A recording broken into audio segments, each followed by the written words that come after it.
This is the Sig P239. Guaranteed not to go off if you drop it like a P320.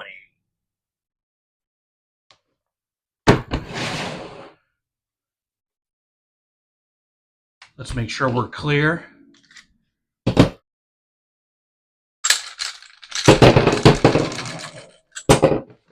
The P239 in 40 is a antiquated single stack Sig Sauer.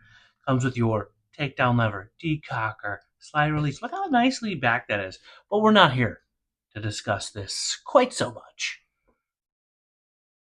We are here for the holster review.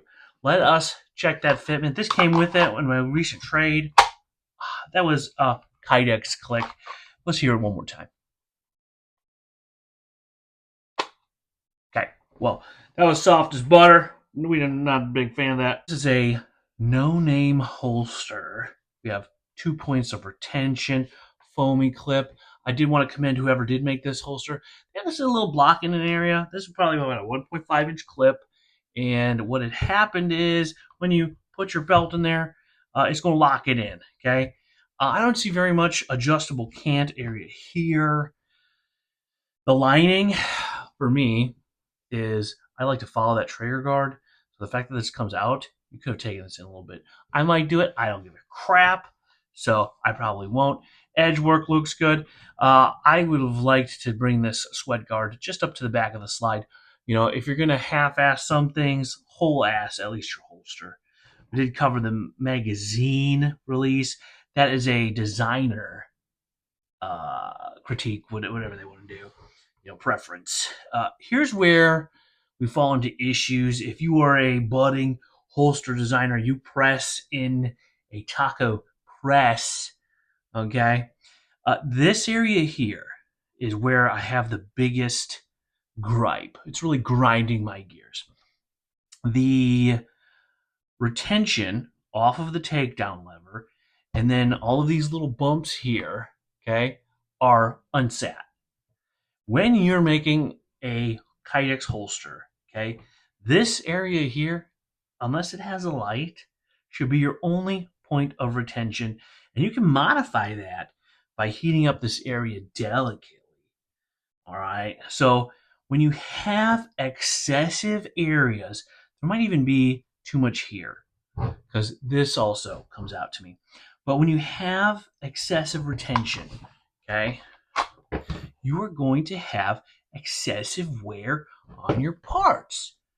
Customers don't really like that a lot. They don't go, hey, I'm already putting my stuff into a hard shell. It has the stigma of it's going to wear the finish off. If you choose to do holster design like this, yes, it will. So don't do that. Okay? Focus here and adjust here. Ways you can get this area here taken care of, right, is with what we would call back in the military days a puss pad. I'm just going to put it in there.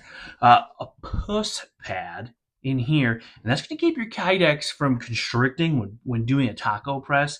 Now, a lot of people who do vacuum pressings will buy their way into the Kydex game.